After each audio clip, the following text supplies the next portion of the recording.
Good evening. Good evening, and welcome to the 22nd edition of the Political Mike podcast. This has been such an eventful week already. This week, we have witnessed President-elect Biden officially securing the required 270 electoral votes after California's delegation went ahead and sent in their electoral vote count. We've also witnessed the Russian Prime Minister Vladimir Putin acknowledge before the Senate Majority Leader and many other senators, Republican senators, that President-elect Biden is in fact going to be the next president of the United States. We've witnessed another vaccine, Moderna, today, actually just shortly before an hour ago, officially getting FDA advisory, the approval of an FDA advisory board, a panel, and we've also seen COVID relief negotiations seeming to go in the right direction after months. So much to talk about, so much to dive into, and I have with me a very distinguished group, a very astute and knowledgeable group, I should add. And I'm going to go ahead and introduce the distinguished gentlemen on this panel. We have one more guest coming, Ms. Star Davis. She should be coming shortly, and when she does, I will be giving her introduction as well. So I'm going to start off with Professor Gordon Fletcher. Professor Gordon Andrew Lee Fletcher, Esquire, is Vice Chair of Advisory Neighborhood Commissions 5A and a two-term commissioner that represents single-member district 5A08, which is the North Michigan Park, Fort Totten area in the District of Columbia. Mr. Fletcher has always exemplified a steadfast belief in helping others and giving back to his community. His ethical motto is unity, collaboration, and accountability. Gordon Andrew is devoted to public service, and his mission, he's mission-driven towards unifying the community by bridging the gap between gentrification and the long-standing citizens of Ward 5 and all residents in the District of Columbia. In the community, Gordon Andrew has been very active with innumerable endeavors, to include serving as chair of the Black Alumni Alliance at American University, chair of the Democratic Party in Ward 5, and chair of the Voter Registration and Education Committee for the DC Democratic Party. He performs various acts of volunteer work throughout the Washington, D.C. metropolitan area. Additionally, Mr. Fletcher serves as chapter advisor of the American University chapter, the Kappa Chi of Kappa Alpha Psi Fraternity Incorporated, and co-chair of the Political Action Committee for the Eastern Province of Kappa Alpha Psi Fraternity Incorporated. Gordon Andrew moved to the District of Columbia in 2002. He completed his undergraduate studies at American University in 2006 and graduated from American University again in December 2017 with an MS in Public Administration and Policy. While being back at American University, he had the honor to serve as the 2016-2017 Graduate Student Body President, where he ensured a pronounced graduate school experience for over 3,600 students. He also serves as Marketing Director for Maryland Legal's LSAT and SAT prep courses and teaches repeat bar takers how to successfully pass the bar exam. He's an attorney employed with the Department of Commerce and graduated from the historic Florida A&M University College of Law in 2010. Moreover, Mr. Fletcher is a professor at American University teaching justice and public policy in the School of Public Affairs. Mr. Gordon recently married the beautiful Brittany Fletcher on September 29, 2019. She's a mental health therapist with a master's degree in clinical psychology. Professor Fletcher, such an honor to have you here, sir. Thank you for joining this panel. I'm excited to get your perspective represented here in the discussion. Thank you for having me. Looking forward to the discussion. And next we have someone who's not a guest to the Political Mic, Dr. Oliver Davis. Grateful to have you back, sir. Dr. Davis served 12 years, 3 consecutive terms on the South Bend Commons City Council. After first being elected in 2007, Councilman Dr. Oliver Davis worked hard to represent the people of South Bend and to speak out on the issues which help to empower the lives of people of South Bend, Indiana. On November 22nd, 2019, he endorsed Vice President Joe Biden for president for the 2020 presidential election, and he was a spokesperson for the Biden team for president. Davis announced on January 29, 2020, that he'll challenge the incumbent Dave Thomas for the St. Joseph County Commissioner District 2 seat in the 2020 primary election. On June 2nd, Dr. Oliver Davis was blessed to defeat Dave Thomas and won the St. Joseph County Commissioner District 2 Democrat primary race, and he faced off the Republican challenger on November 3rd. While he was unsuccessful in that election, he remains to be a prominent figure in South Bend, Indiana politics. He has professional roots that are grounded in social work, in which he believes uniquely powers him in advocating and speaking up for positive change in the lives of individuals, families, groups, and communities. He served as an adjunct professor in the social work and gerontology program at St. Mary's College in Notre Dame, Indiana. And he was an adjunct faculty member in the Bachelor of Arts in Social program at Brandman University in Irvine, California. Dr. Davis believes that how we walk with the broken speaks louder than how we walk with the great. Dr. Davis, it's such a privilege and honor to have you back on, sir. I'm excited to what you're going to bring to the table again. Great to be here again. Honored to be here with such a distinguished guest. So looking forward to the discussion. And while I have Star that just popped in, I'm going to go ahead and introduce Star. The daughter of Dr. Oliver Davis, Miss Star Davis, is currently pursuing her Master of Social Work degree at the Ohio State University. Her specialization is in community and social justice. She's interning at the Kirwan Institute for the Study of Race and Ethnicity, which is an interdisciplinary engaged research institute at the Ohio State University. Star conducts research on implicit bias and diversity and inclusion. This is the first time I've had a daughter-father duo. I'm excited to see how this plays out. Thank you for joining, Star, again. And so we have Mr. Jerry Ford, a good friend of mine from Howard Law School. Jerry is a former candidate for the Texas House of Representatives. He's a journalist. He was an activist, a radio host on KJOZ 880 AM, KCOH 1230, and KTSU 90.9 FM. He is known for his involvement with the Black Lives Matter movement surrounding Sandra Bland in 2015, and he has made special television appearances as a commentator on Fox 26 local news in Houston, Texas. Jerry received his Master's of Public Policy degree from the Hobby School of Public Affairs at the University of Houston, and he's currently a 3L at Howard University School of Law. He and I are looking forward to May the 8th with longing eyes. And when I'm introducing him, last but not least, Mr. David Opongwade. David is a good friend of mine as well from Howard Law School. He's from Washington, D.C., a class of 2012 alumnus of Grinnell College in Iowa. And he's a current 3L at Howard University School of Law, too. He just told me before we went live that he actually took his last class, I think this past week when we just concluded our fall semester. So David studied abroad at the University of Cape Town with a focus on electoral politics, specifically the development of the post-apartheid African National Congress. David graduated with a BA in political science with a concentration in American studies. He began his political career as an intern in the DC office of former U.S. Senator Tom Harkin of Iowa, before eventually serving as a legislative intern in the Senate Health, Education, Labor, and Pensions Committee. Upon graduating, he took his first job as a field organizer with the Delaware Democrats, and shortly thereafter, he joined President Barack Obama's re-election campaign in 2012 in Iowa, assisting a successful push for the president's second term.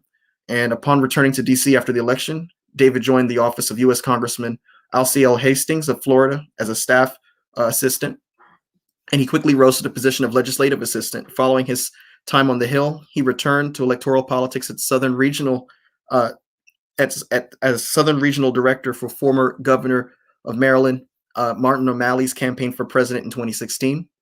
Afterwards, he worked as a statewide political action committee in Florida. He worked for a statewide political action committee in Florida.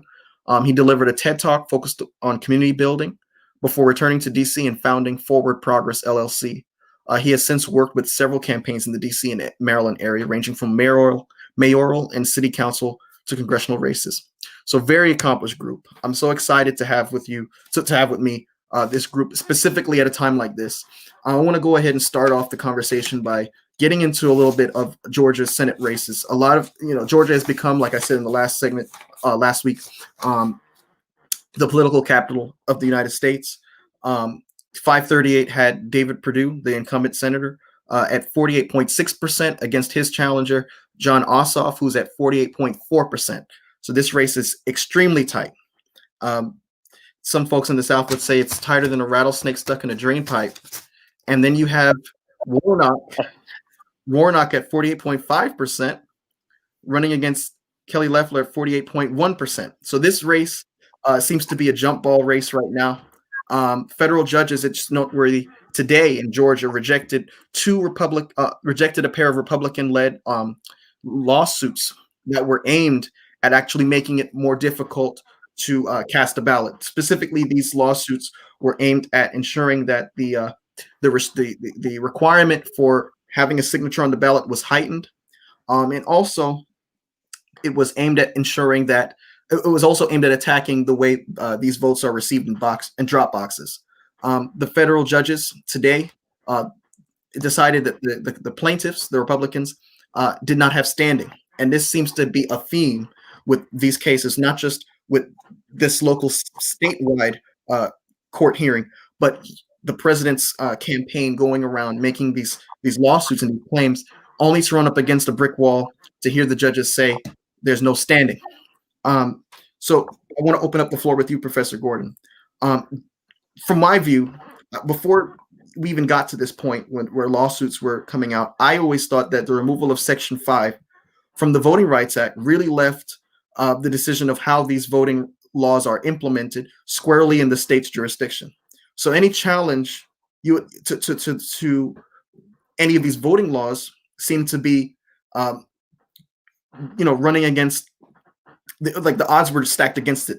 It seemed, because in order to prove that you had standing, you had to show that somehow, some way, these laws treated you differently than it did your opponent. These folks have not been able. They have not been able to point to such evidence. What are your thoughts on this? Do you think the removal of Section 5 is the sole reason why this is happening? And what do you make of all of what's going on in terms of the legal? And again, Michael, again, thank you for having me. I really appreciate the time here, especially with everyone else that's part of this panel. But to get right into that question, when we talk about standing, the Republicans, there was no injury, right? There was no, that's one of the core things about standing. There was no injury from the Republican Party for Donald Trump. Everything was done fairly. If everyone knows that this election was the most airtight, protective election in the history of the nation. So the fact that the Republican Party, led by Donald Trump, was trying to say anything otherwise, again, it was clear that they were not going to show that there was going to be standing, again, just because of that point blank period, right?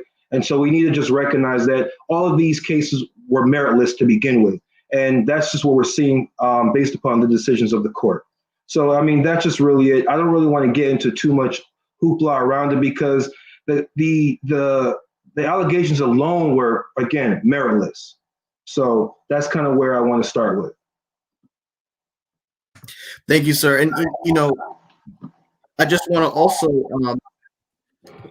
indicate that Christopher Krebs, a Republican appointed individual who his job was to oversee the election, himself has used the words "the most secure election in American history" to describe what happened. Mitt Romney, who is from Utah, where I always say Mitt Romney doesn't have the same kind of pressures that all the other Republicans have, because Trump's popularity is not as high in Utah as it is in Georgia or North Carolina or any of these other traditionally Republican states. So he seems to be able to be secure in his position as a senator, and be able to take a stand against Trump without wondering about his electoral future. And so he had made a public remark saying that Christopher Krebs actually should have remained in his position, and the firing of him actually is something that we should be cautious about. I want to get the thoughts of you panelists. I want to open up the floor freely to anyone who just wants to jump in, because remember, this past Saturday night, we saw in DC a very violent incident that took place. And every time I see these incidents recently, I always think of them in juxtaposition to what we saw earlier in the year with the Black Lives Matter protests. And remember how they were described. They were described as people who are radically going into the streets and breaking windows and being reckless. But here we have a situation where people are actually confronting the police. There's actual physical contact breaking out between not a fringe of the protesters, but the protesters themselves and law enforcement. And to me, the fact that it doesn't get the same kind of rap or reputation as the Black Lives Matter protests, where it was just fringe folks who were going out and doing these counterproductive things, it just, to me, speaks of the double standard. I want to get your thoughts, panelists, of what happened Saturday night and the way the Republican Party has continued to feed this culture by entertaining the notion that the election is not over, and that they're waiting for the electoral college votes to come in. David, I think you had something. Yeah. First of all, thanks, Mike, for having me on here. As Gordon Andrews said, there really is no legally cognizable injury. The president's main objective in this, scenario is to continue to drive the divisive kind of rhetoric that got him elected in order to kind of, give a parachute to the Republican Party in the midst of, their stunning loss, I guess, in the past couple of weeks. More importantly, I think that, we have to look at the numbers and see that as, handedly as, Joe Biden won the election, there's still a significant number of people that were out there that, despite all of the racist and xenophobic and, crazy rhetoric and, lies being told on a daily basis, individuals still felt like they wanted to tie themselves to this movement. And more importantly, I think that there were a number of, people that were in the middle, particularly people of color who, always get left to the end of, politics. And, they're looking up and they're seeing that certain individuals are getting positioned into the cabinet, or that, minorities and women are getting opportunities that they feel entitled to. And so all of a sudden, it just becomes another kind of hit to individuals who have already been trampled by the pandemic, but feel as if their white privilege, can, merely lift them above the rest of all the issues that they're enduring merely because of the rhetoric of the president. It's very sad to see. And the other factor is that Biden has intervened in recent days in this election by putting out a video that has been shared on his social media platforms, Facebook, Instagram, Twitter, where he says, send me these two men, John Ossoff and Raphael Warnock, because if we have a Republican Senate, they're going to obstruct the things that we're trying to do. And the first thing I'm going to do on day one is sign a COVID relief package. Do you think that's going to be effective? Do you think, this is, of course, the first test to see if whether Biden is successful at pulling folks at his coattails, even though the Republicans seem to have a fairly decent election, a really good election in terms of down ballot races, Senate and House races. Go ahead, Dr. Davis. Good to be here again. We are still dealing with the Civil War. This is really what we're looking at. 155 years later, you're still having the blue versus the gray. And this is really being seen down in Georgia. What was exciting on the election day was the fact that we had two runoffs.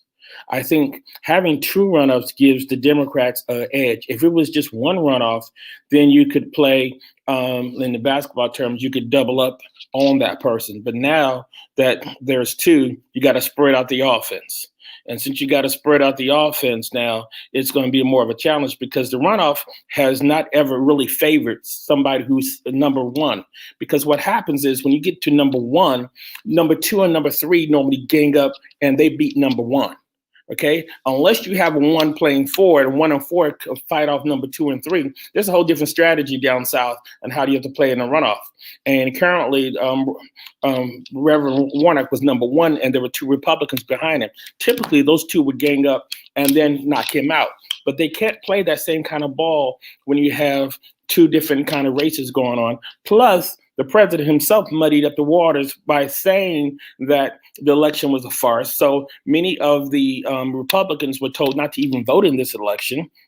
And then they come back and say vote in the election. The president has chastised the governor, the secretary of state, and all these other Republican leaders. And these are his own team.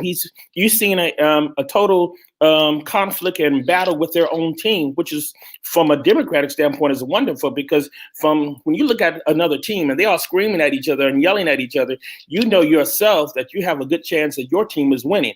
And so, as a therapist, as a social worker myself, when I see that much conflict going on the other side, it gives us a chance to win a race that we probably may not have won if there's peace. We can win those races when there's conflict. Sometimes you can do more when there's a storm than when there's a sunny day. And in that storm, I think we are going to be able to put up our umbrellas and protect our people in a way that they will not be able to do. So this is a battle that the president has really messed up, and all his legal challenges, as our previous guests have talked about, they have all lost, just like the New York Jets, and they are just looking stupid as they go to the court. So I think that we can continue to move forward in this time of a storm, because that storm is going to really help us on January 5. And another factor, and I thank you for bringing that out, because remember the headlines, I think last week, was that Trump's lawyer, or the week before, Trump's lawyer, who looked like a mini version of Trump because he had blonde hair and a red hat, was actually calling for Brian Kemp, the governor, the sitting governor of Georgia, to resign. And he said, as far as I'm concerned, lock him up.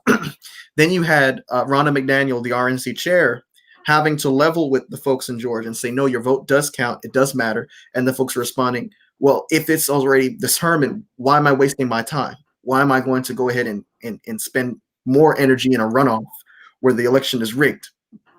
And so the big question on the 5th is whether the Republicans' conspiracies, or their bent towards accepting and fueling conspiracies, that the election has been fraud. This, in spite of what Christopher Krebs, a Republican appointee who said he's only voted for Republican presidents all his life, has said about this being the most secure election in American history. But one thing about this election is that Kelly Loeffler and David Perdue are both portraying their opponents as these radical liberals who cannot be trusted in the Senate, because if they're in there, our values are going to be overturned. I saw a new ad this week where, Kelly Loeffler, of course, she's been trying to, I think, draw parallels to Warnock and someone like Jeremiah Wright in the 2008 campaign. And remember that was such a big moment in the 2008 race that President Obama had to make a statement.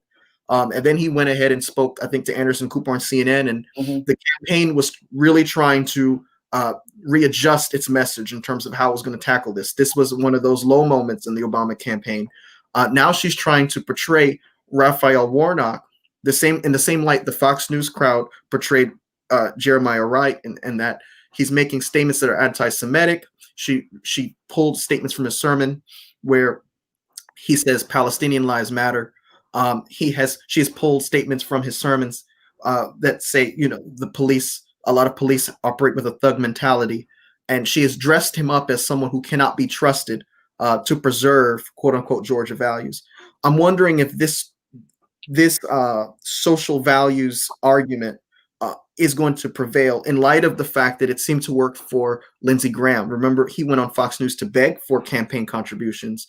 It worked for Steve Daines in Montana. Trump Jr. was on YouTube. Ted Cruz begging for their friend Steve Daines in the Senate.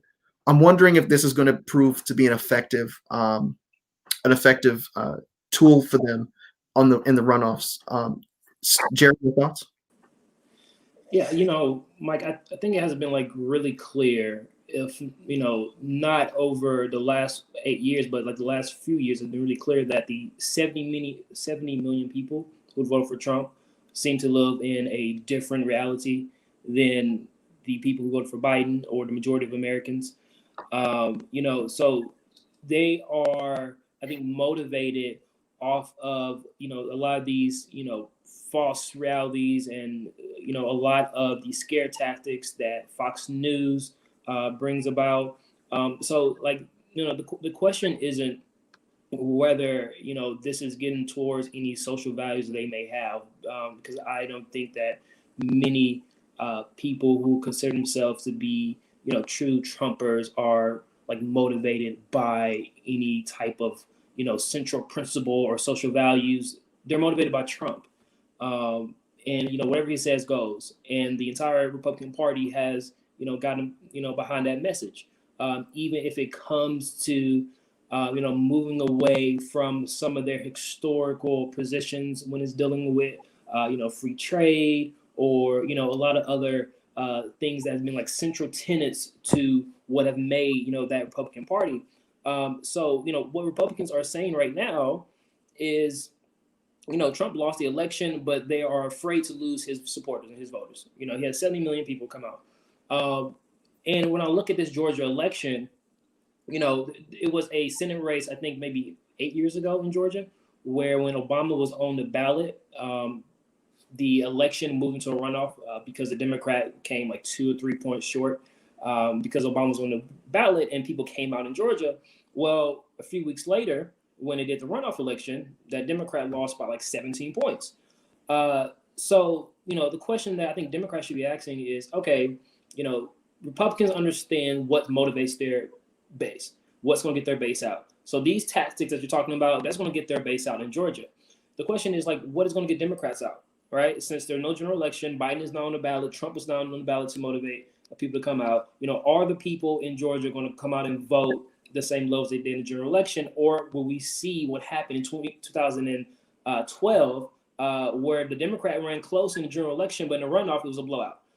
So if I was a Republican operative, like I would be throwing these scare tactics because that's what motivates his voters, right? So that's what they're doing now. So I don't care about these polls no more because polls to me means nothing.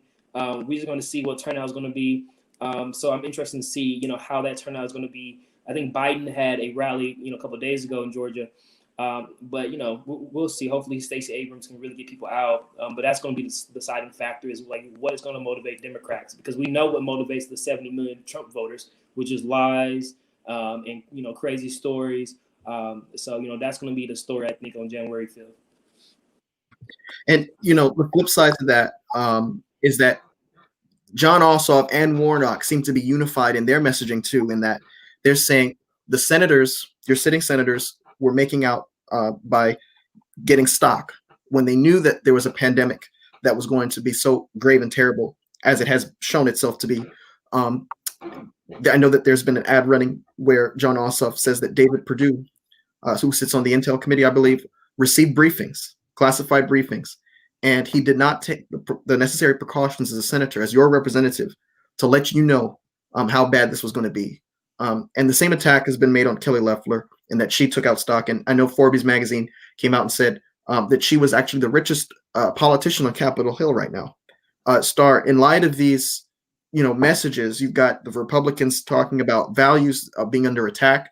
I know that every time you see an ad now, you see Alexandria Ocasio-Cortez, Chuck Schumer, Nancy Pelosi, and then John Ossoff in one of Purdue's ads. This kind of tailoring to make it a national race, which seems to historically work in favor of Republicans. Do you think this would be something Democrats have to be fearful of, or do you think their messaging has been consistent and thus the polls being that is this tight in Georgia show that the Democrats are likely to pull out or squeak out a win like they did with Biden? Hey, Mike. Nice to see you. I think one thing that we see that sometimes Democrats can get comfortable, and I think we feel like, we don't have to work as hard, and that's when the Republicans can come in and ease in. And so I really see that in Georgia. I think Stacey Abrams is doing an awesome job, but I still think people still need to be woke and not underestimate that, oh yeah, even though the Republicans are not really taking COVID-19 seriously, or different measures are not being followed, that people are going to just go Democrat. In Georgia, people concentrate so much on Atlanta or Columbus or those major cities, but the people that have been coming out really are those rural areas. And so I think really not to underestimate them. So yeah, I agree with Jerry. I don't look at those polls, because when you look at those polls, you're like, okay, we have like a really, really good chance. But I feel like it's a confusing message and not doing anything. So yeah, and I think like I know in the election, I thought by looking at the data that the Democrats were going, and by COVID-19 and what's gone on this year, that Democrats were going to sweep everything. But looking back now, that wasn't the case. I mean, Biden just barely got in. And so I think he's going to have an interesting team, just like Obama did back in 2008. I mean, yeah, Biden has a name, but he's going to have an interesting time, even in the House and in the Senate. And of course, this is the first time the Democrats have won the state in nearly 30 years, 1992 with Bill Clinton. So this is something that all eyes are looking at because of the historic nature behind just what has been done already in terms of the electoral numbers for Georgia going in Biden's direction. But in other news, the Russians seem to have been busy in terms of getting engaged with a cyber attack against the United States. Russian foreign hackers who pulled off a stealthy breach of a cyber attack at least a dozen federal agencies got caught after successfully logging into a top cybersecurity firm's network, tapping the company's information, and looking into the network and tipping the company off a broader hacking company in targeting the United States government to obtain information. And this is according to officials from the firm and congressional aides who were briefed on this issue. Today, the U.S. Cybersecurity Infrastructure Security Agency delivered an ominous warning about a major computer intrusion, saying it possesses a grave risk to federal, state, and local governments, as well as private companies and organizations. The Trump administration has said relatively little about this, about the hack. And what's interesting about the timing, I think, is the fact that this comes at the heels of Vladimir Putin acknowledging that Trump is leaving office. And that Biden is going to be the incoming president this next year. So my thoughts are, because I'm looking back at the last time we were in a transition period, which was the fall around this time in 2016. And remember, this was when Michael Flynn was busy speaking with Putin and saying, hey, the restrictions, the embargoes that President Obama imposed on Russia, don't worry. I mean, the sanctions, we're going to get them lifted. And remember, he was so active that by the time the Trump administration takes office, Flynn's name is already the first in the Trump group to be indicted for serious charges of meddling with foreign assistance.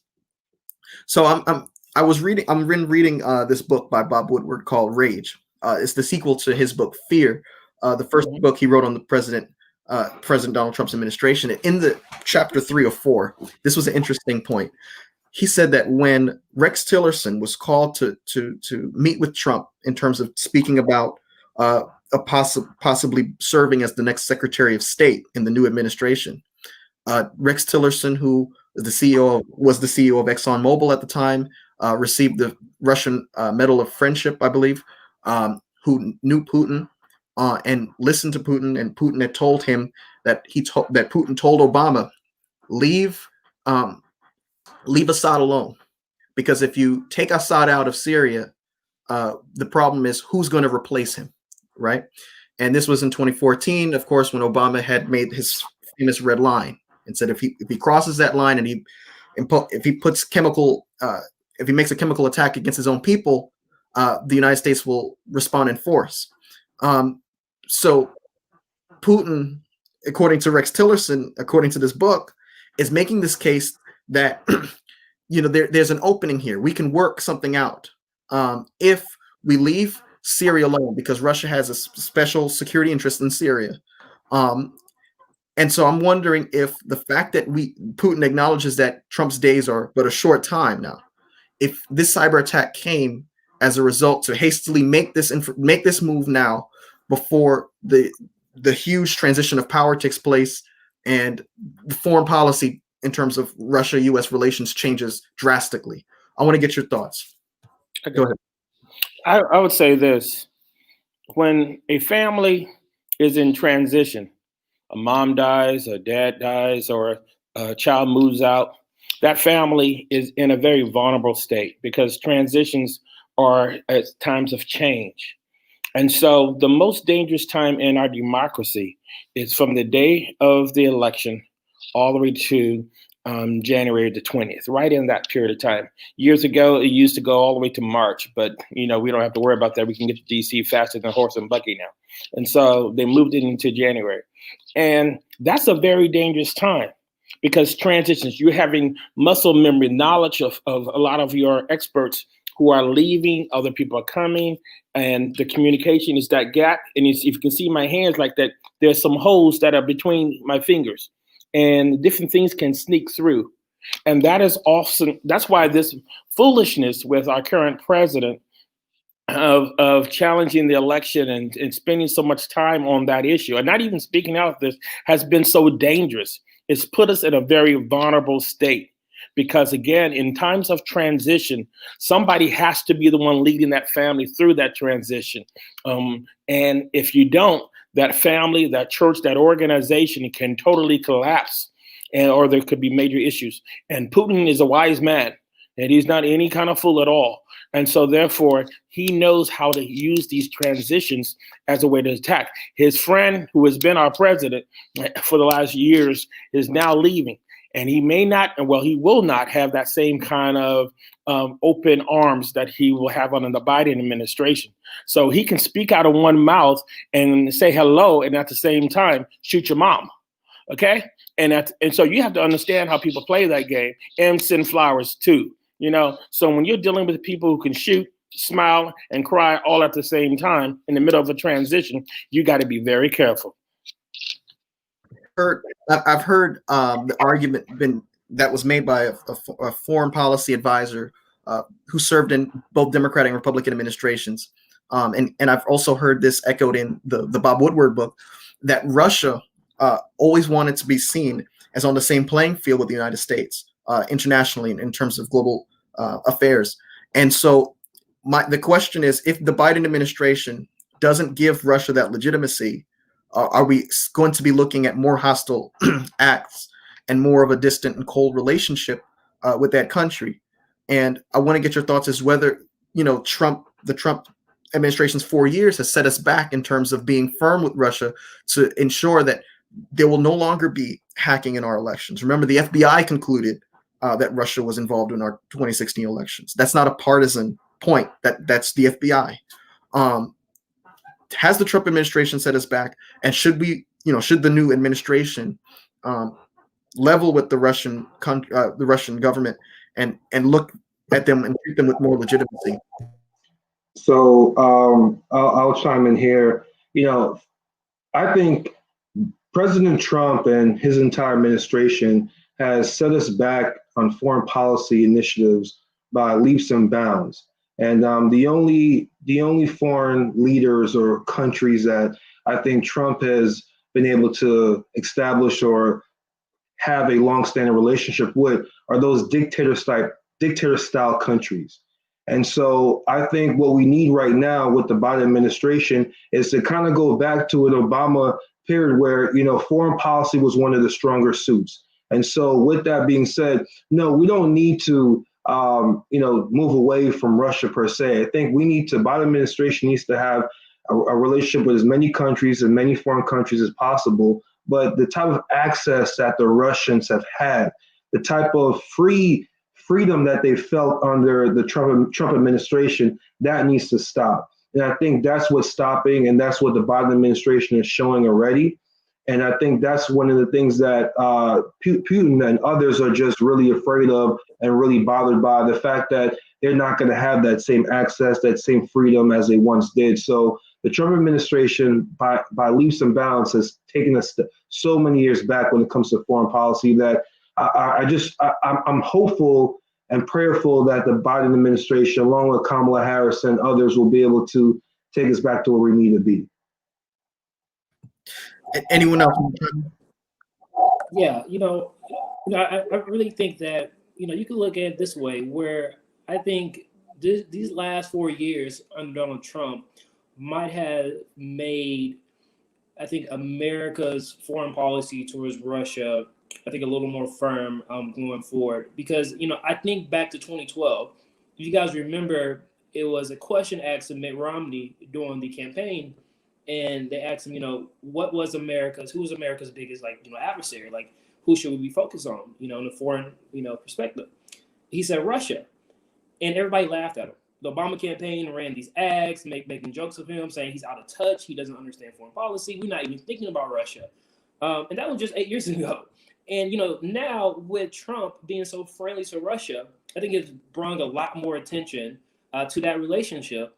So you can look at it that way and say, hey, these 4 years with Trump has really, put a microscope over Russia. And as a result, these next few administrations will be a little more firmer with Russia. Whereas 8 years ago, if you just said Russia was at the forefront of our minds, you would have been a joke in the mainstream, right? So that's the way that I'm looking at it. I'm interested to see how other people view this topic. Yeah, and if I can jump in too, I mean, while Russia inevitably is always going to be in the picture, I think that inevitably you have to talk about China. In the midst of all of it, China is the lurking current big power that we find ourselves up against when it comes to trade, when it comes to intellectual property, when it comes to cybersecurity, when it comes to geopolitical positioning on the African continent. With the African Continental Free Trade Agreement having just been ratified, and with the continent looking to become the world's largest free trading space ever, right? You've got to ask yourself, is it really Russia that we're worried about, or is it really China that we're worried about? Particularly considering all of the backdoor deals that they've been making with, different political leaders that are in, less than formidable political states. Yeah, and it's noteworthy. I mean? I'm glad you brought that out, David, that Xi Jinping, the Chinese president, was the first foreign leader to acknowledge Biden as the president-elect. That was November 7th, the night where he came out and spoke to that drive-in audience when it was announced by the major networks that that he had carried the state of Pennsylvania and passed the threshold 270 to become the next president. But, to your point, outsourcing has taken a new role in the 21st century. We're talking about job competition. And I know the Trump campaign had harped on this message of, hey, we need to build back our steel industry and our, blue collar jobs and things of that nature. But the PBS released a documentary that actually showed that the tariff agenda that the Trump administration had actually was seemingly counterproductive, because while it raised the price of steel in China actually retaliated, and that resulted in farmers actually bearing the brunt of that, steel workers bearing the brunt of that. But another big thing that happened this week was that it seems like we actually reached the light at the end of the tunnel with negotiations on Capitol Hill for COVID-19 relief. Congressional leaders said yesterday that they're nearing agreement on roughly a $900 billion economic relief package that would include a second round of stimulus checks and could be completed by the end of this week. So this is actually coming after months of a stalemate between Secretary of Treasury Steve Mnuchin and Speaker Nancy Pelosi. Steve Mnuchin, of course, was actually offering a $1.6 trillion proposal that included $205 billion for state and local governments, $400 for weekly federal unemployment benefits, $200 less from the $600 unemployment benefit that we saw earlier in this year. He also asked for $150 billion for education, $75 billion for COVID-19 testing and tracking services. Speaker Pelosi actually proposed a $2.2 trillion plan that actually included $436 for state and local governments, $600 the initial amount for unemployment benefits, $225 billion for education, $75 billion for COVID-19 testing and tracing services. And it seemed like the two sides were not meeting in the middle. And in the midst of that, you had Senator Mark Warner who was actually one of the Democratic senators who were in the thick of the negotiations, facing a lot of heat by far left folks on Capitol Hill like Bernie Sanders and Alexandria Ocasio-Cortez and Ilhan Omar, who actually said, "Hey, we need more money." Even though everyone's celebrating that we're coming to an agreement, it's a shame that we don't have more in economic stimulus in this economic stimulus package. And Mark Warner responded on MSNBC. He said, "These folks don't know what it is like to negotiate, because in a negotiation, you don't get everything you want, and you got to meet folks in the middle. And you have right now a Republican Senate and a Republican president, and I think this kind of plays into this narrative where the folks on the left don't want to negotiate. There's an ad with Alexandria Ocasio-Cortez in Georgia that David Perdue's running, saying that if we get the Senate, we don't need to negotiate anymore. But at the flip side, Alexandria Ocasio-Cortez went on her social media page, I think Instagram, and she said, "Look, shout out to my fellow radicals who believe that we should live in a advanced and humane society." Robert Reich went on and built on what Alexandria Ocasio-Cortez and said, it's not radical to believe that, you should have a living wage, health care, affordable housing, and a good education. It's not radical to believe in any of those things. But what's radical is that you can have billionaires making a fortune during this pandemic as millions form bread lines and face evictions. What's radical is corporations raking in billions in profits, but paying virtually no federal income taxes. And what's radical is Republican Party bending to conspiracy theories to appease a man who lost an election. I want to get your thoughts on, the negotiations and, this whole terminology with radical, even in COVID-19 politics. I think people have to realize that the president-elect and Biden and Vice President-elect Harris both are right in the middle where we should be, and I think if we weren't in that middle, we would not have won. To have gone too far to the left would have hurt us. To gone too far to the right would have hurt us. I mean, you can see just looking at the race where we just moved right in. And that's just the way our country is right now. And that's what makes the importance of the Georgia race so important, for us to be able to get 50 seats. And since we have the vice president, we'll be able to make the tiebreaker. I think that's the key there, because it's tight. I've talked to a Republican friend, said, "Well, if both the Democrats win, then we're going to go to the left." I said, "Not really." I said, "We're not really going to the left. We're going to be right there, because we are right at 50. And this happened before when a few years ago, and we had 50.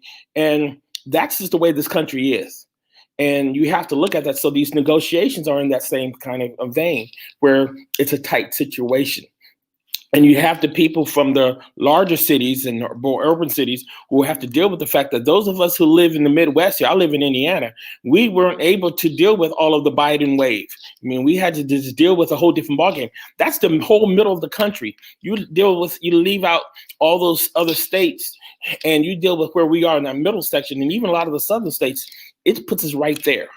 And so therefore, we are going to have to move in. If we go ahead and start our engines and go too fast, we will injure ourselves and only have a 4 years in. And if we can play this right and move slow, we can stay here all 8 years of Biden, all 8 years of President Harris, everybody else like that. We can do something, but it's how you manage your victories. And that's going to be a key thing right now, not getting too cocky, not taking off too much.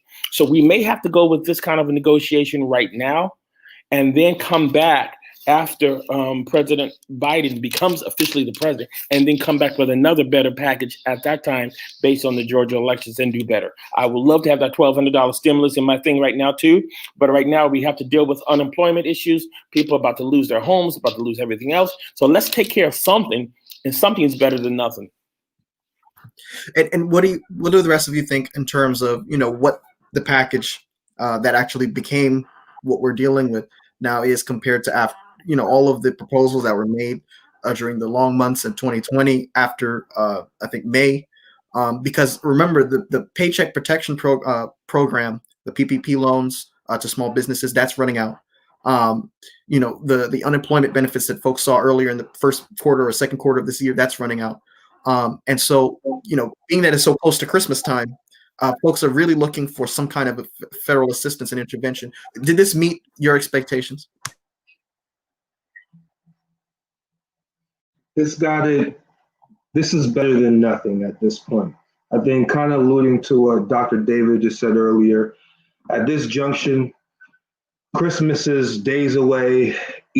Folks are, pinching pennies when it comes to not just health insurance, unemployment. Let's think about the renters. Let's think about rent as well. That is starting to become even more of an issue for individuals. So, right here, right now, this is definitely not the $1,200 check stimulus. This is not where we were 4 or 5 months ago when the first stimulus package was released, but this is definitely better than nothing at this time. I do believe that once President Biden comes into office, and if we are fortunate enough to win those 2 Georgia seats, we'll be in a position to have a different conversation. But I believe when you try and have too radical or too to the left of ideology right now, you're going to not have any kind of ability to negotiate. And that's a big problem, right? We have to have the ability to negotiate. It is very true. Negotiation means that no party, no group leaves it fully happy, right? But at least we got something done. At least folks know that after Christmas, they'll be able to stay in their homes. They'll have a way to obtain unemployment. And another thing I also want to make note of too here, for me especially being in, I think David, I'm not sure who else is in DC right now. I know folks might be all over, but if we are able to, I say we Democrats, because I'm hoping that everyone here is a Democrat. I don't want to make that assumption. Hey, Trump got 70 million votes for a reason, right? So if we're able to win those 2 seats, the District of Columbia will be in the best position in almost ever in the history since Home Rule Act of 1972, 1973 to get statehood, right? And that's something else that's very critical as we talk about Senate seats, as we talk about the balance of power in the country as well. So I believe there's a lot of momentum around, Georgia. I believe that there is a lot of momentum around the COVID-19 relief stimulus package. But I believe we also need to get to January 20th the best way possible.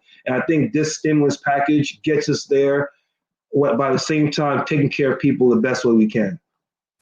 And thank you for bringing that up because, if, things go according to John Ossoff and Warnock's way, you're talking about a whole restructuring. Because remember, those 2 Senate seats would bring us now added electoral college votes. And you're talking about a district that is historically purely Democratic. And so this would forever, I think, pose a threat to Republicans so easily getting a trifecta that they've enjoyed so much during the Trump presidency, where they get the Supreme Court packed with their conservative justices. You get the Senate led by Mitch McConnell. The House now, after 2018, has gone to the Democrats. But before that, remember, Kevin McCarthy was the leader of the House. And so this would be very, very transformative. Any other thoughts in terms of what the COVID relief package includes? And again, the package emerging is expected to include hundreds of billions of dollars in aid for small businesses and jobless Americans, tens of billions of dollars in aid for other critical needs, such as vaccine distribution, schools, and one-time checks between 600 and 700 million of dollars for Americans below a certain income threshold.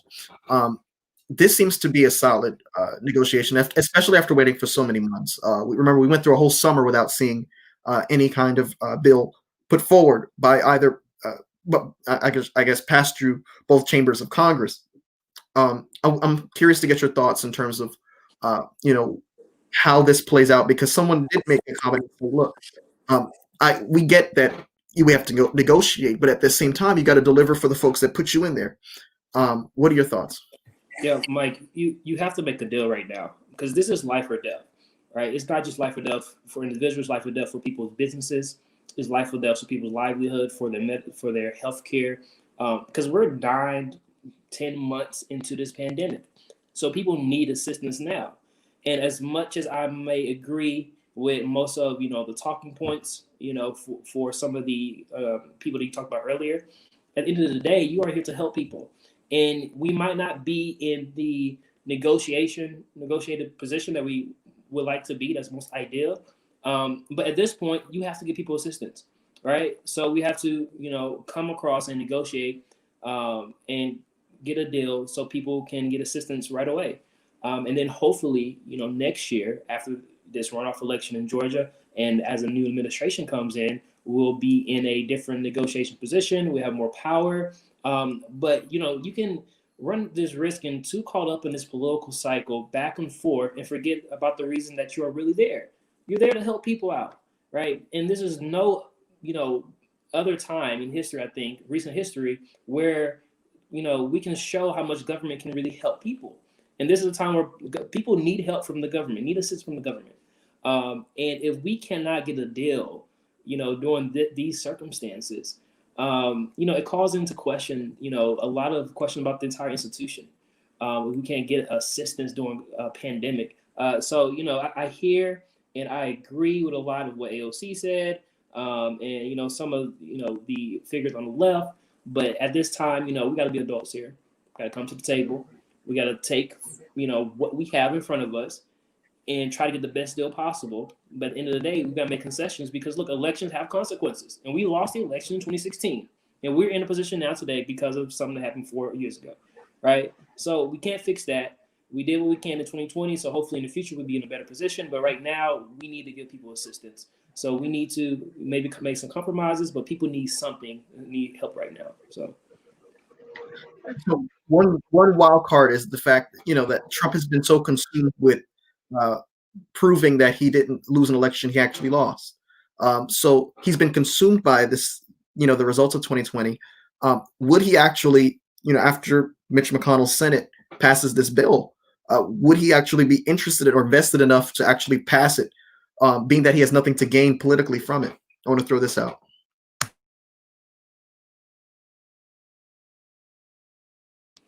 I mean, I think he has to sign it, right? So, I think he has been, haven't been talking about it lately because he's been running these conspiracy theories about the election. But it's hard for me to see a situation where the Republican Senate, right, comes across with a package that they agree with, all right, and then the president not signing it or not wanting to be a part of it.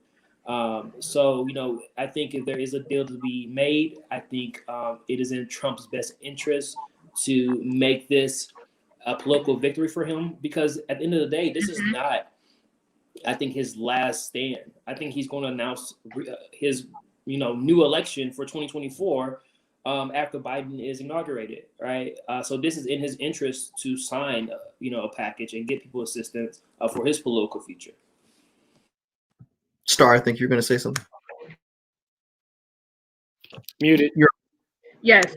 I was going to say, with this pandemic, it will not be over next month. It won't be over in May. Now, I know we have the vaccine starting out and starting to roll out, but the negotiations really do need to, this is a good starting point. This is a good practice. Okay, let's see what we can get now. And then we're going to need another package in April. We're going to need something else in September. And so, I mean, this is not a one-time thing. So, yeah, I think there's going to be multiple packages that need to be started up because I think we're going to be in this pandemic for another year and a half, probably 2 years, for everything to go smoothly. And I agree with that. I agree with the fact that it's going to be multiple packages that we're going to have to look at. And what Star had just said and what Jerry Ford had just talked about in the fact that I do believe that President Trump or somebody in his team will be running again, of course, in 2024. And even before that, the 2022 elections, the midterm elections. And therefore, people will remember when you are dealing with your housing right now and you lose your housing, you lose all of these different benefits at Christmas time. Okay, there's no room in the inn again. Right now, actually, just like we had when the whole Christmas story of Jesus didn't find any room, people are not going to have any room in the inn. They're going to remember that. And whatever party is responsible for not having any room in the inn will have to pay for it in 2022. And so, therefore, it is incumbent upon everybody to realize this is a multiple package game, and we have to at least start with something. And to say because I didn't get everything and all the cookies and all the peanut butter that I'm going to get rid of the whole menu, that is ridiculous. Let's at least start with part of the menu, and we'll come back for lunch menu and then dinner menu later on and some snacks afterwards. And, I've been hearing a lot about 2024 because Trump's campaign actually put out an email to supporters this week asking if he should run in 2024. Now, the issue is because to me, at least personally, I haven't been able to see his ability to compartmentalize. And because I know that these lawsuits are coming after him once his presidential immunity drops from him after January the 20th, would he be able to stay afloat? Because remember, the pardons don't extend to the Southern District of New York. He can't pardon himself from the investigation going on down there, and other investigations that are looking into Ivanka Trump's dealing, making profits while in the White House and things like that. So, being that there's so many people also, I think, who are ambitious and looking to run in 24. You have Josh Hawley of Missouri, Ben Sasse. Ben Sasse actually made a break, it seemed, purposeful. There was like a leak that came out just before the election where he said he couldn't believe how the Republican Party has come to excuse, or the conservatives have come to excuse so much from Trump. I think that was purposefully leaked because he has ambitions, presidential ambitions. Mike Pompeo, who obviously has presidential aspirations as well. Mike Pence, who I think hitched his wagon to Trump for the sole purpose of being next in line. Would he step aside? Would all these folks? I think the big question is going to be: will all these folks step aside? Remember, they're not getting any younger. For the sake of Trump, to have a part two, and having the party dominated by this man. Again, I think a lot of people are attributing this behavior to fear because remember, he's a sitting duck now. He's outgoing, and usually around this time, presidents do a lot of ceremonial things, a lot of loose ends. They're trying to brief their will-be successor about the about the international threats that face the country. But Trump is consumed just by this election alone, and it like Jerry said, it's obvious that 24 is in his perspective. But would these ambitions be enough to overcome letting Trump dominate the party for another four more years? I would honestly be surprised if Donald Trump ran for president again. I wouldn't be surprised if he excommunicated from the country, honestly, at this point. I mean, his track record is pretty embarrassing, and the litany of litigation issues that he and his family face, despite his attempts to use a never before used pre-pardon, right, a preemptive pardon. I think he's just got so many more things to worry about than trying to run for president. What is interesting is to kind of think about what the Republican Party is going to have to do to stimulate a newer base that is at least less, overtly racist. And so, individuals like Tim Scott in South Carolina come to mind. People who can win seats as people of color, in a state like South Carolina in general, right? Those are the people that I would be keeping my eyes on because for whatever reason, we are now very much getting back to a place where our national politics are reflective of, diversity, meaning looking different, right? So, I don't think that Donald Trump has a shot in hell to be president ever again. I think Kanye West probably could be president before Donald Trump at this point. Yeah, no, I definitely second that. I don't think all the pundits, all the individuals, commentators are saying Donald Trump is gearing up for a race in 2024. That's just not the case. I was just watching, CNN yesterday. I know it's a mainstream news station, but I was watching CNN yesterday, and two former Trump high officials in his administration stated, Trump himself recognizes that he's not going to run in 2024. I mean, truthfully, this is morbid, but Father Time is undefeated, right? And so, 4 years from now, he's going to be in a different space. And along with everything else we just talked about tonight, with all the lawsuits that he has, especially in the state of New York, all that together. Now, if Trump were an intelligent person, which we know he's not, but if he were intelligent, he would think about succession planning. He would truly be thinking about who's the next person in line that I could pour into, but still be different enough that people would vote for, because it is about diversity. There's no question about that. And so I think that by 2024, even by, because folks start thinking about the next election cycle, basically January 21st, right? January 21st, who's the top contenders for 2024? I think that's something that we've all seen on some news station or the other. And so if I were the Republican Party, I would be thinking about something completely opposite of Donald Trump. That's just point blank about that. So, but we'll see. We'll see what happens. But I'm hopeful that, I'm prayerful that no matter who the Republicans pick, they will not be able to go up against an established, organized Biden, Harris tenure for the next 4 to 12 years or more, or 16 years. That's where I'm looking. And I was. Go ahead, sir. I'm sorry. I think the Biden-Harris ticket will have to govern in a powerful way where people can really feel their impact. And I think with the COVID challenges that we face, we will be able to feel the benefit of having them in leadership. And so I think that's going to really help. I think with our foreign relationships that we will be able to reestablish, I think that's going to help. You can just look at the diversity of the cabinet picks that I think are going to really help the United States citizens feel more included, right? From having the diversity, more women, my mayor in there, representing the first gay person that's ever been there. You have more African Americans in there. You have a senior people. You have youth. You have a variety of people. Asian. It's just powerful. The Hispanics have been put in key positions to help out with immigration. I think that's going to really get a buy-in, because we've had challenges sometimes of really reaching into that market in Texas and Florida, but I think this time we can do it.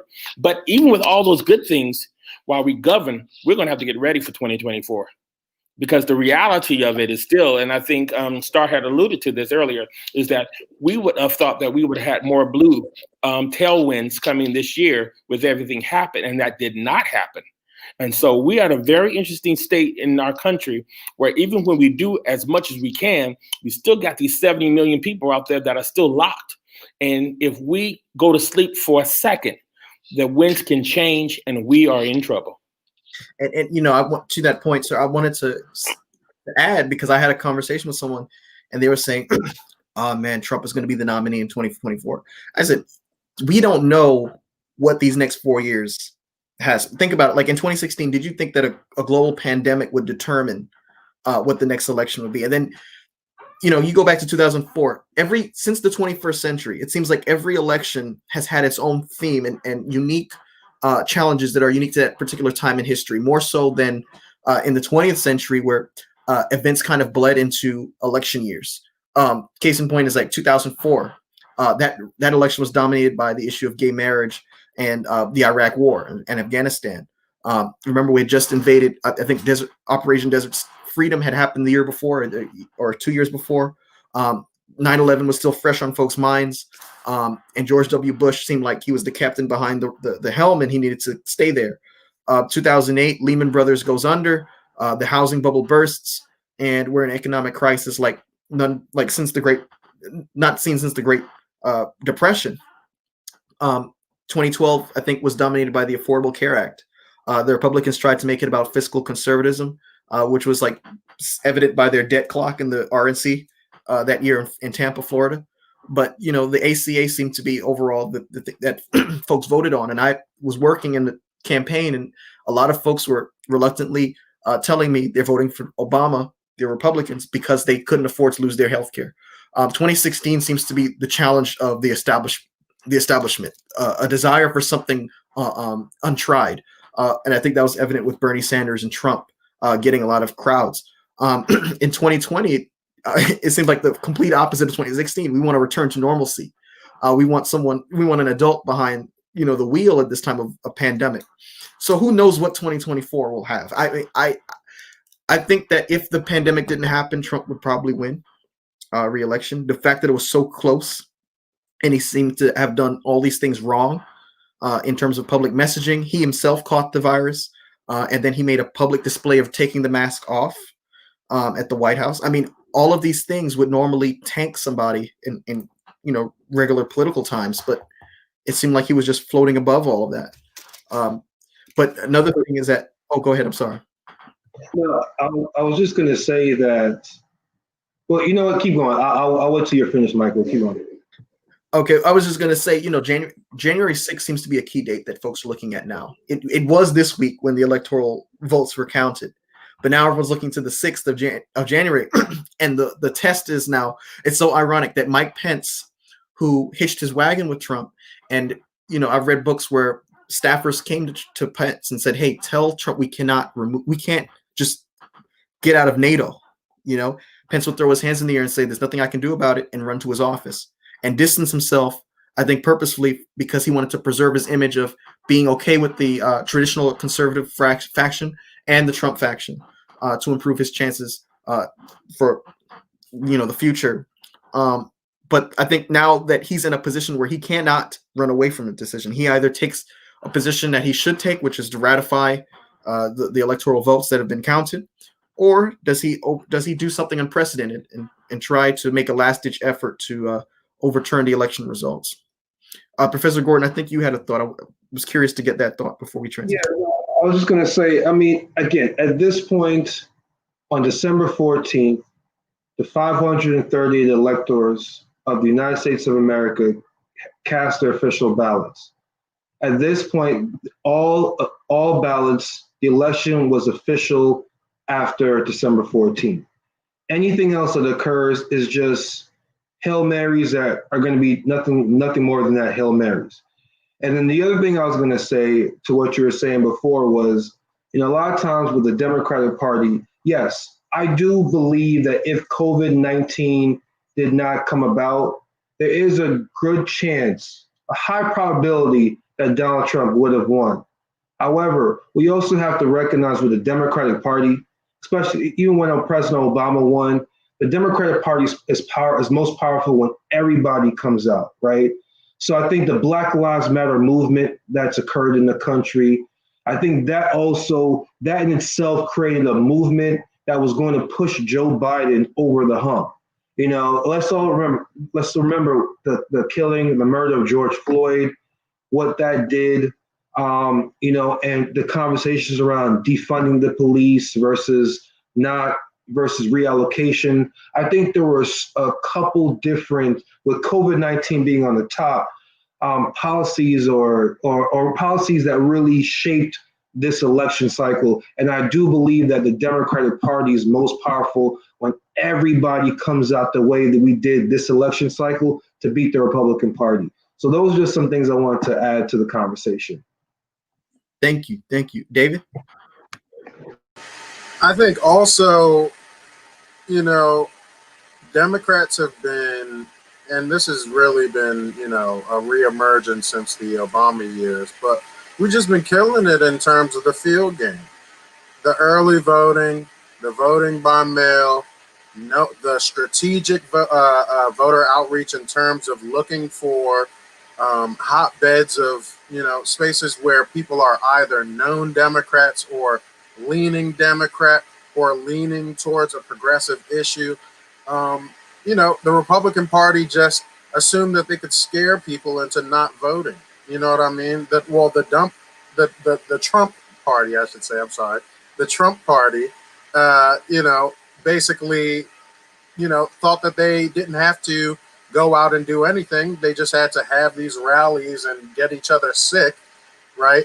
And somehow by getting each other sick at the rallies, all the other people wouldn't come to the polls because they were afraid of getting sick. But we vote by mail. And, I would hope that by 2024 or 2028 that we get to a place where we can vote by text message. I mean, at this point, it's ridiculous that people have to go through so much just to have their vote counted. And I hope that we abolish the electoral college, within the foreseeable future. These are the types of, things that the Biden team can actually accomplish in the next 4 years if we win in Georgia, that would have that kind of long-standing 16-year, 20-year, wave of actually making a change. Those are the types of things that we have to push for. You sounded like a radical thing. Dad, can you talk about early voting and the downsides of early voting that we saw in Indiana? You're muted, sir. Oh, you're muted.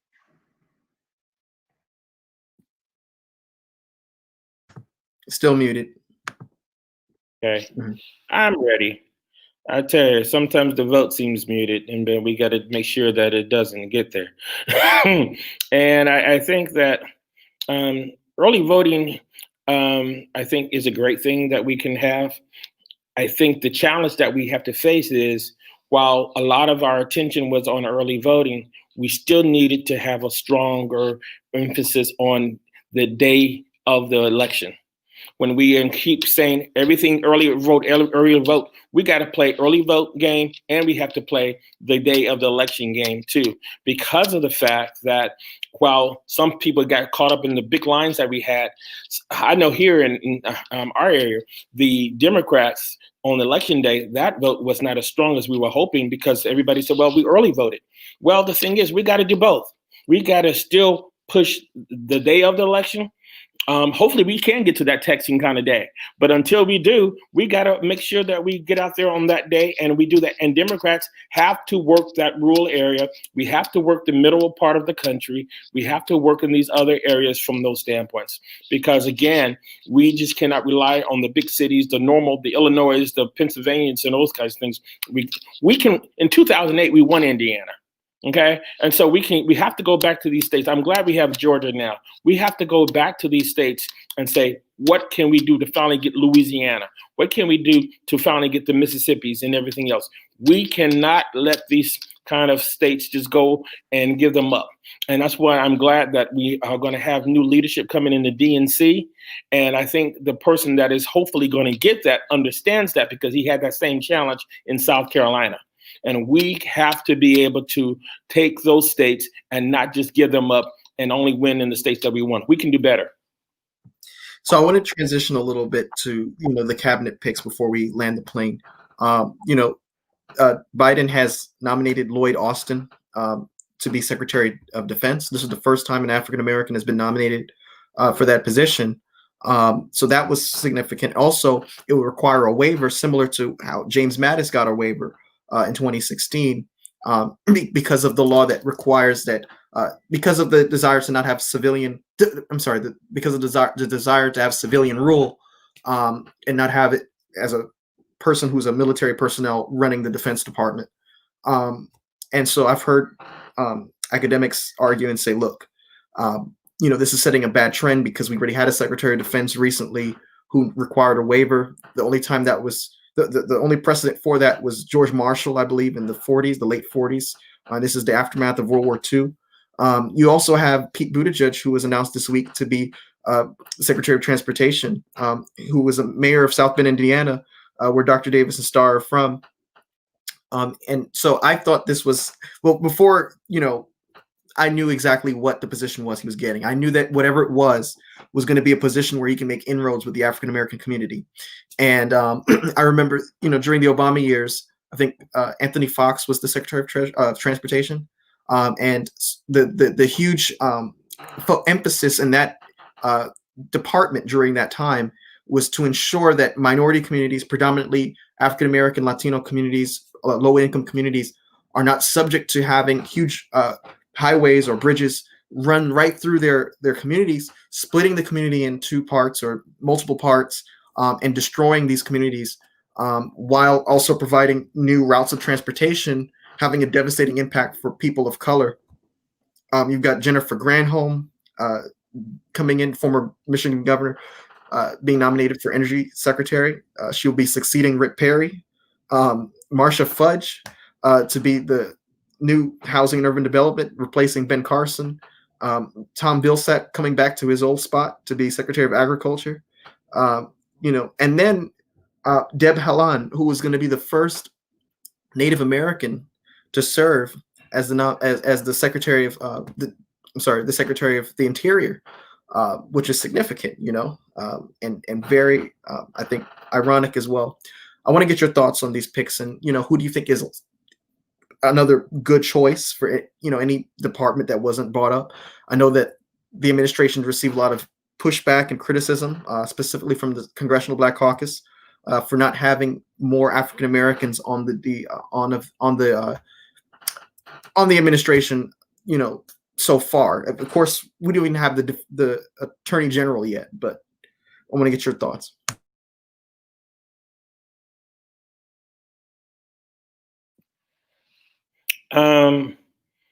I think that the diversity with this team has been excellent.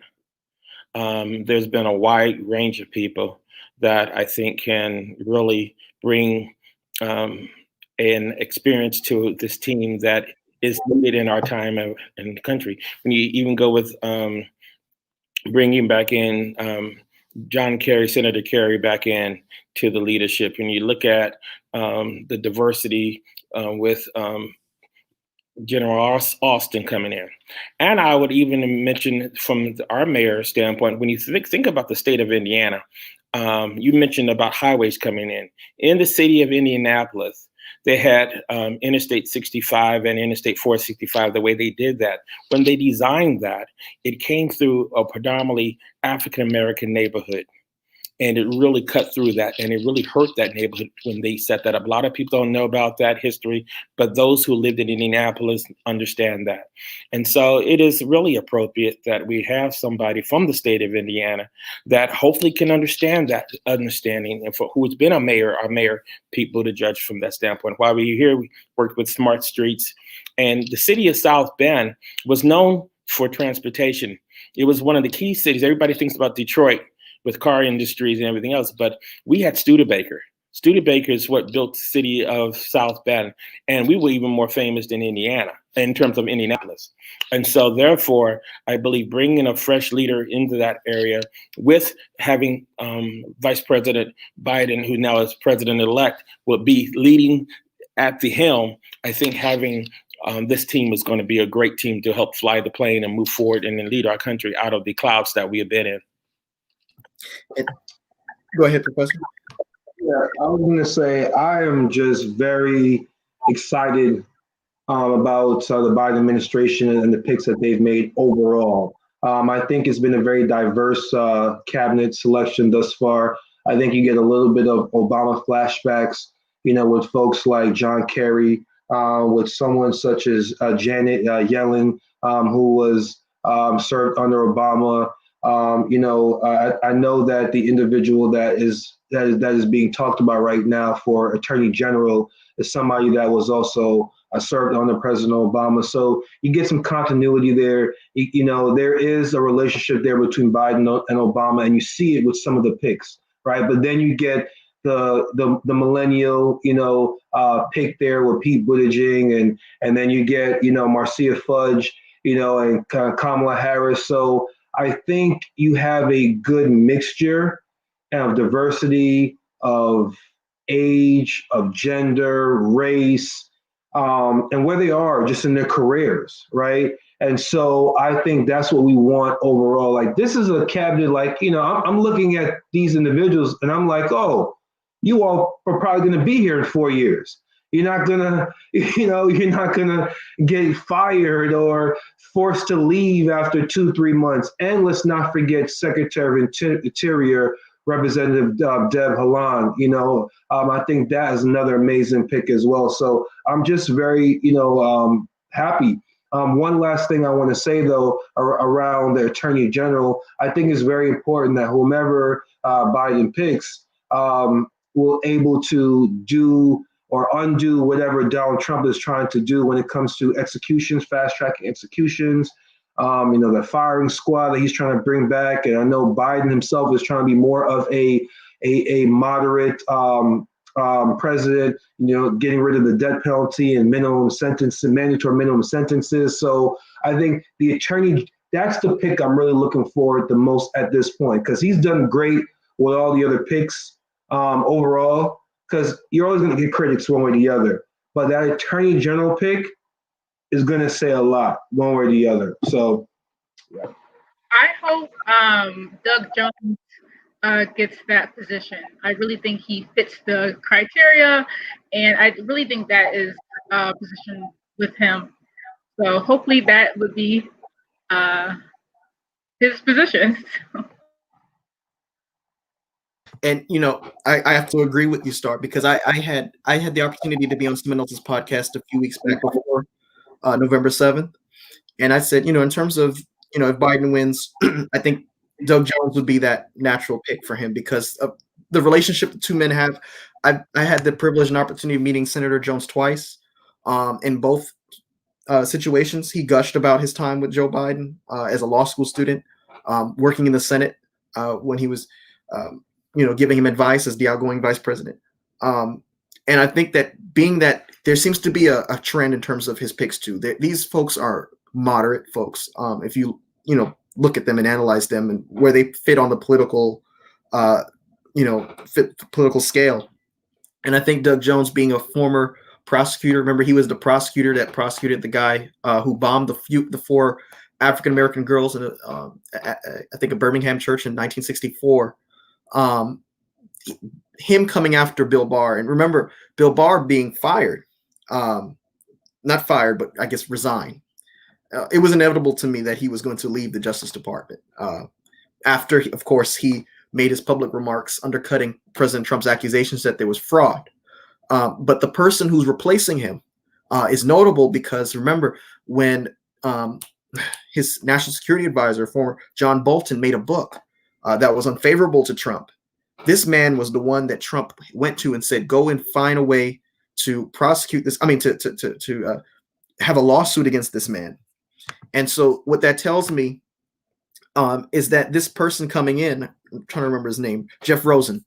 Jeff Rosen will he do anything in these waning days of the Trump presidency to overturn or do anything, like you said, Professor Gordon, a Hail Mary? Would he do anything to try to attack or undermine the election results in any way? I think that's something to look at.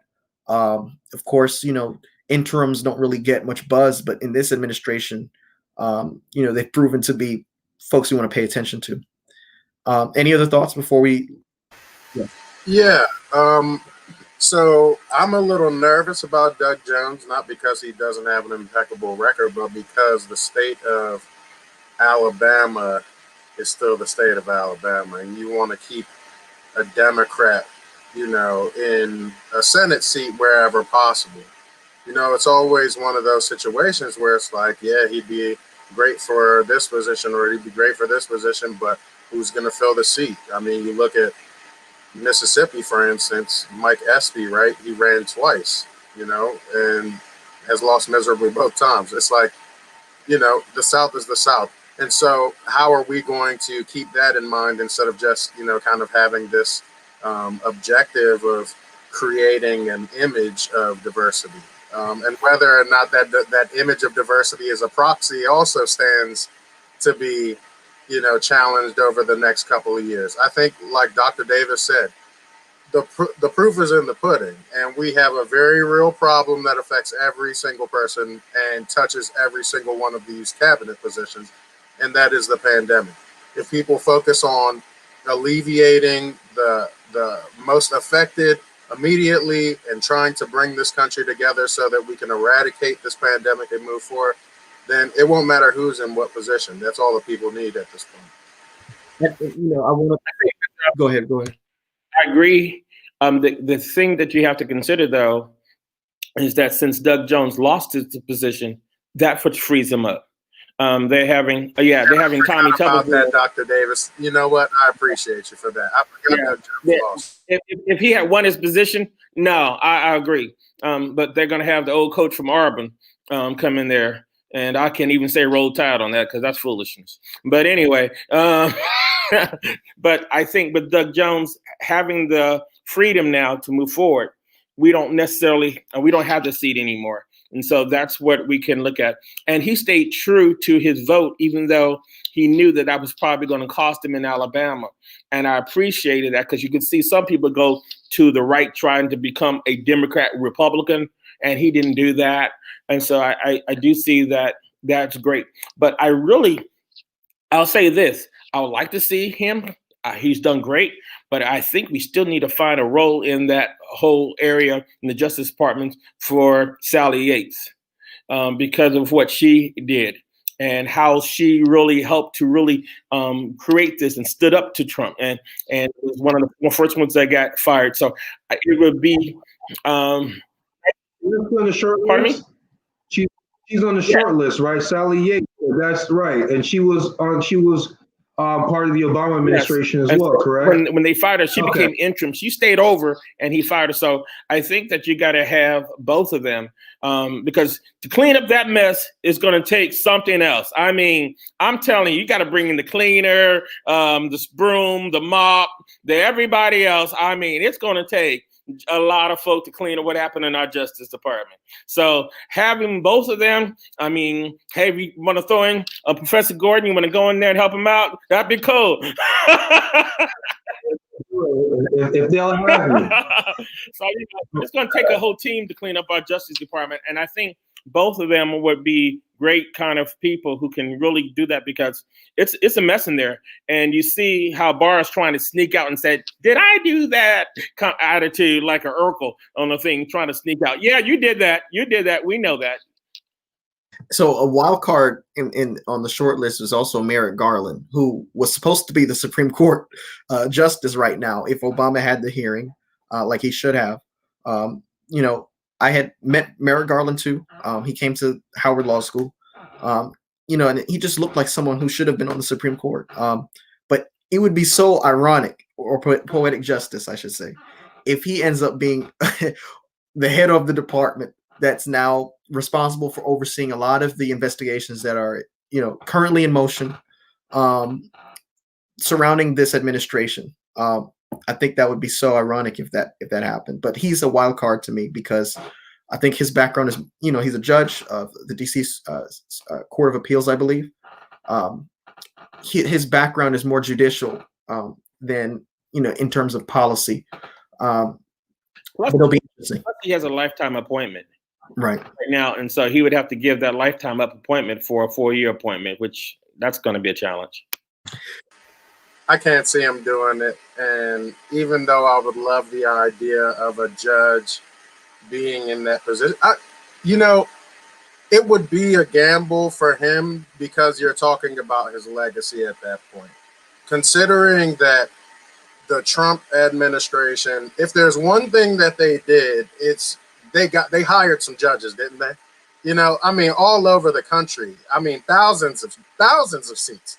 So it really doesn't matter who's in our Justice Department. You know what I mean? It doesn't matter who's in our Justice Department if we don't have a legislature that's going to be able to create federal laws that preempt the foolish types of laws that are enforced on a state level and that can then be heightened even to the federal level when you're talking about, offenses like protesting in the middle of the street during a Black Lives Matter rally and, people deciding that all of a sudden they want to enforce the law today, right? It's one of those things where I look at it, I'm like, yeah, all of it is, a facade again, because the real players have already kind of been put on the field.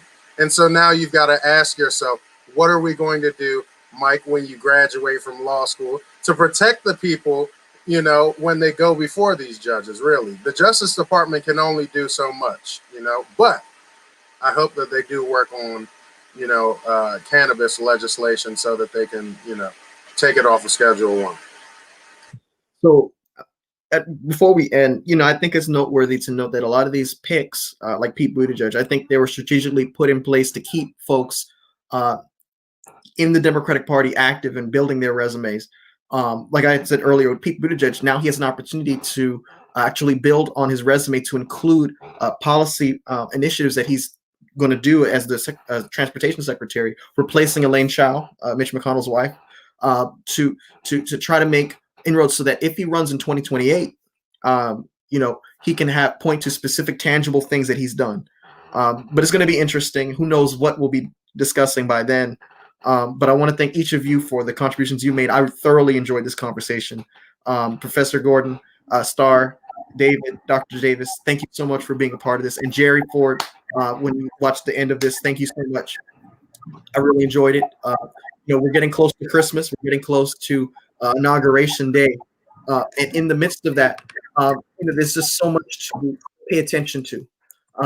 And this, election cycle, I think, was one of the most transformative in American history. And we're seeing the effects of it even after.